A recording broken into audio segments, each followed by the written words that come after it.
आदरणीय प्राचार्य महोदय, विभागाध्यक्ष महोदय, मंचासीन हमारे साथी शिक्षकगण और इस सभागार में उपस्थित सभी छात्र छात्राएं, आज स्वामी विवेकानंद की जयंती हम मना रहे हैं, जिनके सम्मान में राष्ट्रीय युवा दिवस के रूप में 12 जनवरी को मनाया जाता है। स्वामी विवेकानंद एक महान दार्शनिक, चिंतक और विचारक थे। उठो, जागो और तब तक मत रुको जब तक अपने लक्ष्य की प्राप्ति नहीं हो जाए।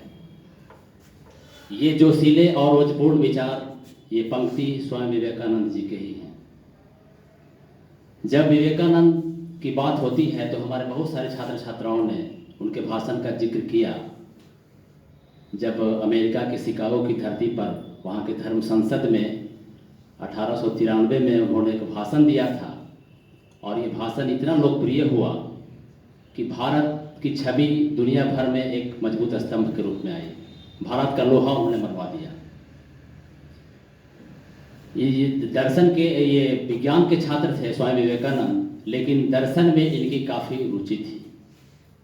ये महान दार्शनिक भी थे, चिंतक थे, विचारक थे। इनका कहना था कि संघर्ष जितनी ज़्यादा होगी, जितना बड़ा संघर्ष होगा, जीत उतनी ही शानदार होगी। हम अपने आप को जैसा सोचते हैं वैसा बन जाते हैं। यदि हम अपने आप को कमज़ोर समझेंगे तो हम कमज़ोर बन जाएंगे। यदि हम अपने आप को मजबूत समझेंगे तो हम मजबूत बन जाएंगे। आज का जो संगोष्ठी का एक टॉपिक रखा गया है कि वर्तमान परिप्रेक्ष्य में स्वामी विवेकानंद के विचारों की प्रासंगिकता। तो जैसा कि हमारे पूर्व के वक्ताओं ने, जैसा दीपक सर ने कहा और आप लोगों ने भी, कि उनके विचार सदियों तक प्रासंगिक बने रहेंगे। न उस समय प्रासंगिक थे, बल्कि आज भी युवाओं के लिए उतना ही प्रासंगिक हैं जितना कि जिस समय उन्होंने अपना विचार व्यक्त किया था। युवाओं के लिए प्रेरणा स्तंभ थे, प्रेरणा स्रोत थे। इनकी कही हुई बातें आज भी उतनी ही प्रासंगिक हैं और सदियों तक प्रासंगिक बनी रहेंगी। इन्होंने जीवन जीने की कला को सिखाया। आज इनके जीवन दर्शन से भारत ही नहीं बल्कि दुनिया भर के करोड़ों युवा जीवन जीने की सीख लेते हैं। तो हम जब उनकी जयंती मना रहे होते हैं तो सबसे पहले हम क्या करते हैं, ये बैनर और पोस्टर इस तरह से छाप देते हैं और उनको कुछ देर के लिए याद करके हम फिर भूल जाते हैं।